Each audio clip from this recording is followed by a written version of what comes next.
Hey guys, it's Vanessa and welcome back to my channel.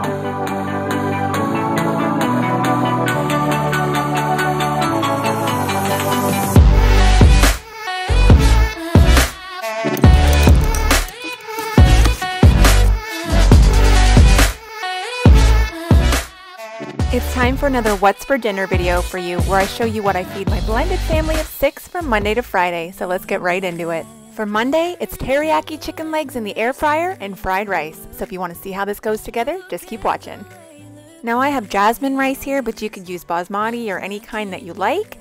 I usually like a 1 to 2 rice to water ratio. In this case, I put 1 cup of rice and 2 cups of water, and I'm going to go ahead and add half a cup of rice and about another cup of chicken broth.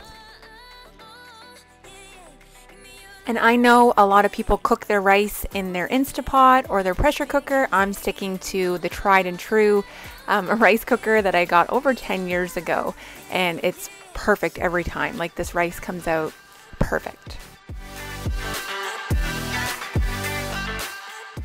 Now you can always go ahead and adjust the liquids depending on how sticky you like it, but this is the perfect consistency and how we like to eat it, and it's really good for making fried rice like we're about to get into. So for the ingredients, guys, you need this pan, the Rock. It is amazing, especially when I'm making fried rice. Nothing sticks to it. You can still ultimately burn something, but it's not going to make a mess, and it takes quite a lot to burn it. So I use a little bit of oil still just to get that crispiness. I'm going to go ahead and use the minced garlic. The jar is fine here, guys. I'm going to use a whole onion. I chop it up pretty finely, and I'm going to saute it a little bit first. I'm going to go ahead and whisk up an egg, and it's going to take a little bit of pepper and the Kirkland Organic no salt seasoning. Now let's go ahead and take a look at the ingredients for the dry rub for the chicken legs, which is what we're going to put on it before we pressure cook it. So a little bit of pepper, some no salt seasoning from Kirkland, garlic powder, some minced onion, paprika, and some brown sugar. And you're going to go ahead and see I'm going to mix this up in a little dish. And also I just have about 5 chicken legs that I'm going to be throwing this in, and I'm going to actually take the legs and the mixture and mix them all right in this Ziploc bag, just kind of like shake and bake. So here's everything you're going to need. And now all of these ingredients you could double or triple depending on how much meat you have, but right now I'm starting off with just about 1.5 tablespoons of brown sugar. And half a tablespoon of garlic powder, about 1/4 tablespoon of minced onion, and half a tablespoon of the organic no salt seasoning from Kirkland or whatever substitute you have. Also about 1/4 tablespoon of ground black pepper and about 1/2 teaspoon of paprika.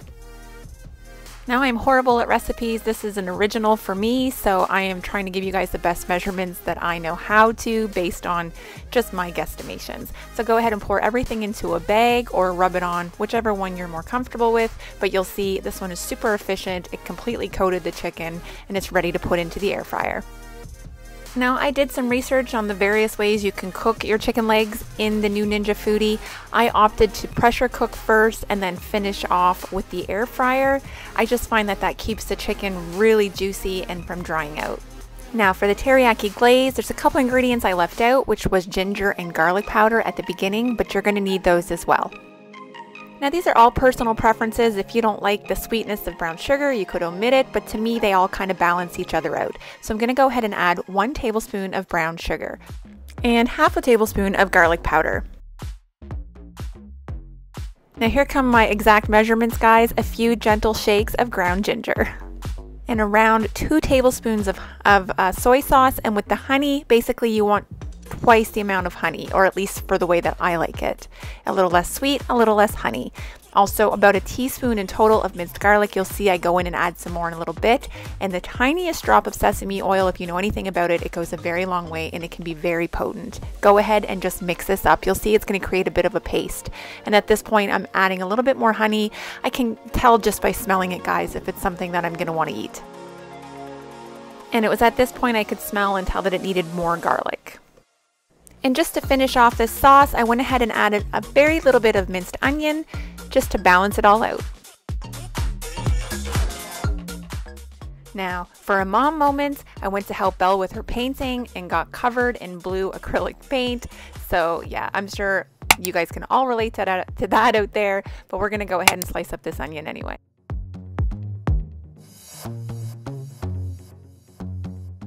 These are the same bunches of onions from my last video, and I am glad to report I am not sobbing like a small child.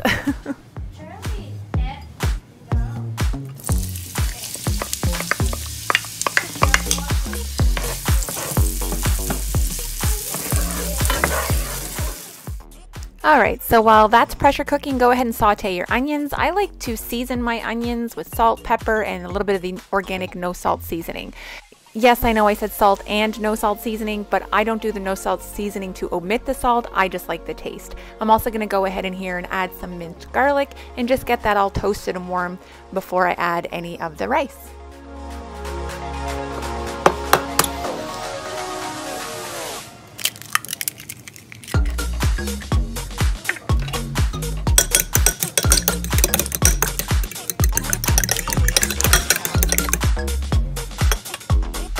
So this is the doneness that we like our onions to be, just barely translucent. And now I'm going to go ahead and add just another very small drop of sesame oil.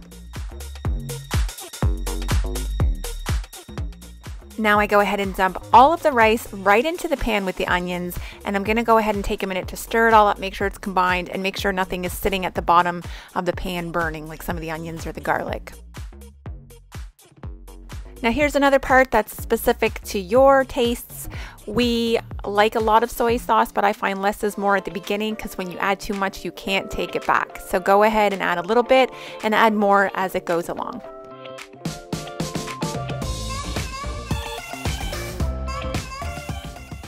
Now take your time, stir, make sure it's all combined, because I find with soy sauce, the more you stir, the more you realize you have kind of hiding at the bottom.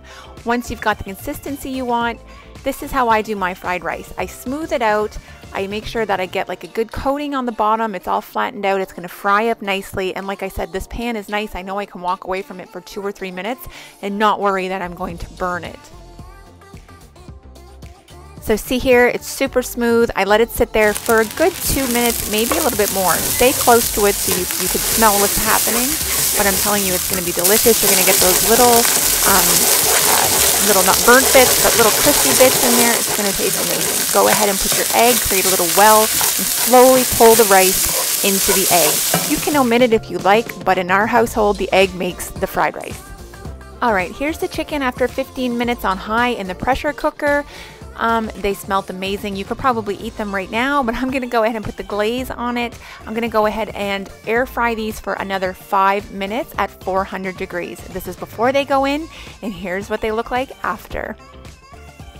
Now, because I didn't put a coating or anything, they're not crispy, but they were succulent. That's the best way I can describe this meal. It was delicious. Of course, you guys know I got pickles and corn. I keep it classy. That's how we eat in this house. But I've got delicious teriyaki chicken legs from scratch, wonderful fried rice. Super love this meal. Had some leftovers the next day. Hope you guys give it a try. That was supper for Monday night. Alright guys, so let's jump right into Taco Tuesday. I feel like it's been a minute since I've had tacos on Tuesday, but let's do it. Obviously for ingredients, you're going to need some ground beef. You need your taco seasoning, which I have this old El Paso I've had forever, but I'm telling you, it's starting to dwindle. I'm going to use these shells. I bought the 18 pack because kids like to take them the next day for their lunches, so I make sure I have lots extra left. We do taco salads. I bought these soft tortillas. They say medium, but they're pretty small. I still have cheese left from one of my Costco hauls, so we're just going to use that Tex-Mex. I'm going to cut up some tomatoes, lettuce. Belle likes Tabasco sauce and taco sauce on hers, and a little bit of organic salsa, and I had to step out for sour cream, but let's do it. Now, I'm not going to walk you through the process of making tacos because I'm pretty sure most of you know it, or there's a million videos on YouTube, but all I'm going to do right now is chop up the veggies. I'm going to just loosely chop up the lettuce and dice up the tomatoes. Now, tacos are one of my favorite meals because I can prep these in the afternoon before anybody gets home, have everything ready to go in containers in the fridge so people can pull it out, heat up a little bit of meat as they want, and they can eat it. We are a family, like I said, of 6, blended family. Everybody is in an activity every night of the week. It gets a little bit overwhelming. So it's nice to have these go-to meals. I went ahead and browned up all the ground beef. It turned out delicious. This was my taco. I like a little extra on my plate for a taco salad, but you guys, I feel like Taco Tuesday is back. Super happy. This was supper for Tuesday night. Now, Wednesday night was honey garlic pork chops in the air fryer with homemade honey garlic sauce and leftover fried rice from Monday. So if you want to see how this goes together, just keep watching. Now I have 5 boneless pork chops here that I've gone ahead and seasoned with a little bit of black pepper and some garlic powder. Now here's what you need for the honey garlic sauce. I needed soy sauce. I didn't have any, so I did have a bottle of this teriyaki sauce in the fridge. I'm just going with what I got, guys. I'm going to use that as the soy sauce. Also some brown sugar, a little bit of honey, some minced chopped onion, some minced garlic, the jar is fine per usual, and a little bit of cornstarch because I like our sauce to be a little bit on the thicker side. This is everything you need for the homemade honey garlic sauce. Now 5 minutes is more than enough time to preheat your air fryer. I'm going to go ahead and cook these at 400 degrees, and I would say, depending on the thickness of your pork chops, anywhere from 9 to 13 minutes. I did overcook the first batch a little bit because I cooked them for about 12 to 13 because I was trying to get them crispy, but the second batch were perfect. Now you can make this sauce in a little frying pan or a saucepan, it's up to you, but I'm going to go ahead and add a heaping teaspoon of minced garlic. The rest of my soy sauce, ideally you would be adding probably more like a 1/4 cup of soy sauce, but I'm using the teriyaki. I'm going to go ahead and add some honey. I added almost 1/2 cup in the end. Also a few tablespoons of brown sugar and a little bit of the minced dried onion. I will say it started to candy a little bit. You'll see at the end. So if you want to adjust the honey and maybe not cook it as long on the stove top, because I think mine, when I went to clean my pan out, actually got pretty firm, but tasted delicious on my pork chops, so I am not complaining. Now I just loosely added about 1/2 teaspoon of cornstarch to thicken it up, and you can see it really did that here. And the longer that you cook it, the thicker it's going to get, but like I said, it kind of almost started to candy. Granted, every bite on my pork chop was delicious and parts of it were a little bit crispy, so who knew? It's delicious. Give it a try.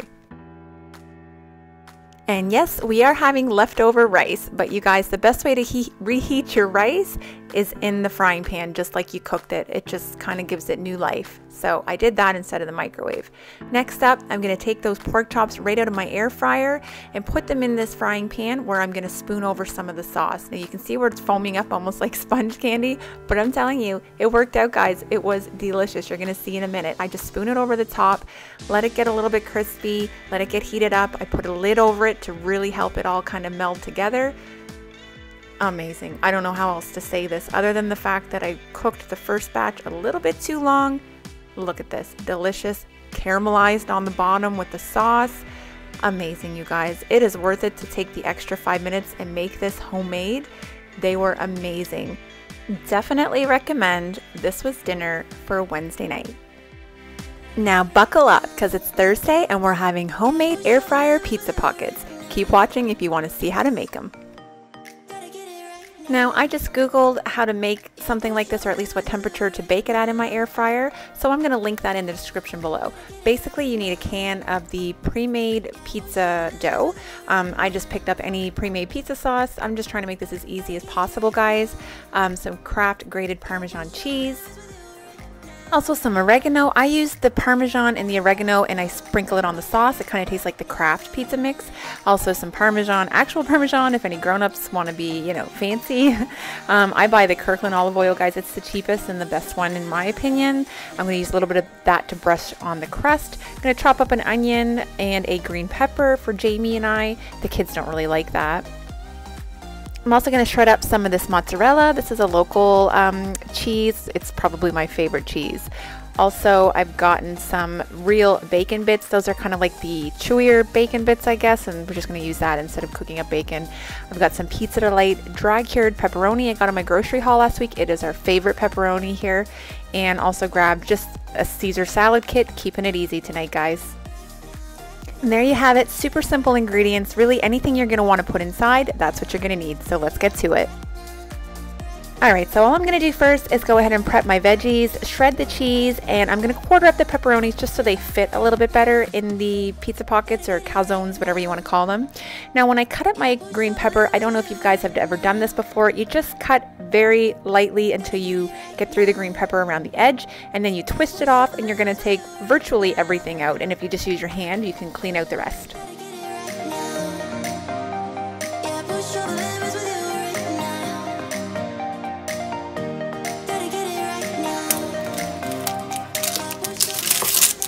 Now I'm just going to chop up about 1/4 of this onion into really small pieces because they are going to be relatively raw inside of this, but we like them that way, so it's fine. I'm just going to take anything I have left from my onion and my green pepper, throw it in a Ziploc bag, and keep it in the fridge for another recipe.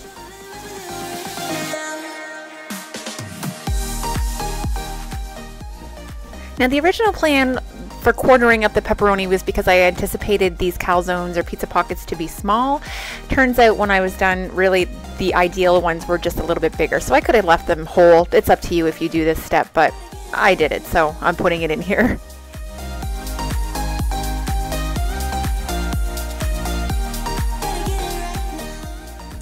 Alright, now I'm going to shred up the cheese, and I'm going to show you guys really quickly the website that I got the temperature settings for the air fryer from. Otherwise, I basically just use pre-made crust and put in what you want. So there you go. Now I don't know if you guys have ever worked with the Pillsbury pizza crust, but it's actually pretty forgiving and pretty easy to work with. I didn't need to put any flour down or anything. You do have to be a little careful when lifting it, but just use a spatula and you should be good to go. I'm just going to go ahead and I kind of cut it into a rectangle shape. This would have given me probably 4 or 5 pizza pockets out of one tube. So I'm going to go ahead and lay down my sauce, the oregano and Parmesan, like I said, if you want that Kraft pizza kit effect. I'm going to throw down some cheese, pepperoni, and bacon. Now, this one is just going to be for the kids. It's not a grown-up one, so no veggies in here. Go ahead and fold it over. I just dipped my fork in some olive oil and used that to push down the sides or the edges to kind of create that pizza pocket look or Pillsbury pizza pop look. You know what I'm talking about? Okay, yeah, well, here we go. Alright, so here's where the little bit of delicate touch comes into play. Lift it up, slide your spatula under, and use your hand for the rest. And then I just gently place it in my air fryer. Guys, it was great. I went ahead and took one and threw some of the everything but the bagel seasoning on it. This was amazing. Absolutely delicious. Highly recommend this part. Guys, here were the pizza pockets. They turned out all kind of a different shape because I was messing around with some different options, but you see, honestly, this looks like something out of a bakery. Delicious. Here was my finished plate. They were so good. You see, this is the grown-up one with the green peppers and the onions. I served it with a little side of pizza sauce so you could dip in it, and it was amazing. It tasted like a restaurant. I'm telling you, these are so easy. You're never going to want to buy pre-made pizza pockets again. Here we go, guys. It's another Friday and we made it. It's Costco chicken tacos tonight. I know it's not Taco Tuesday, but we're straying from the norm, all right? Now for just under $16, I highly recommend this. It was amazing. It comes with a huge stack of soft tortillas, seasoned chicken, cabbage, cheese, a couple of limes. You have a container of salsa and a container of the, I believe it's cilantro lime cream. All of this put together is like I've got it in a restaurant. Really, it was really great. It's time to be someone I want. Now, just for the sake of showing you just how easy this meal was, here we go. 1 minute in the microwave for the chicken. I throw a plate over it. I've said that before. It just helps keep the moisture in there, and it really did. The chicken was delicious. It was like I just cooked it myself. I go ahead and heat up the tortillas in a paper towel, and I only heated up 4 because that's all we were eating at the time. We picked at these all night. It was awesome, guys. I really liked the convenience. It was a great Friday night snack. And supper, not just snack.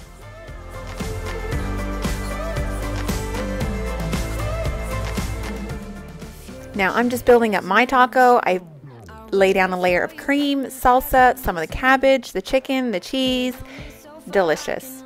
I don't know how many times I can say that. They were really, really good. I mean, even Belle ate 2 of them, and I'm telling you, that doesn't normally happen.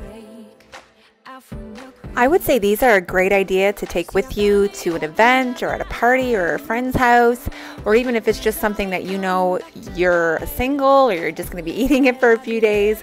Honestly, this was a great kit. I love it. It's kind of make it as you need it.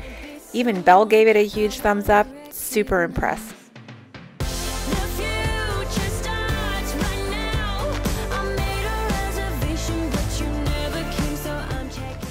Alright, that's it for this What's for Dinner video. Thank you so much for stopping by my channel. If you're new, I would love it if you subscribed and click the bell so you don't miss any future videos. I do grocery hauls, day in the lives, what's for dinners. I hope this motivates and inspires you guys to cook for your family, and I hope you have an awesome weekend.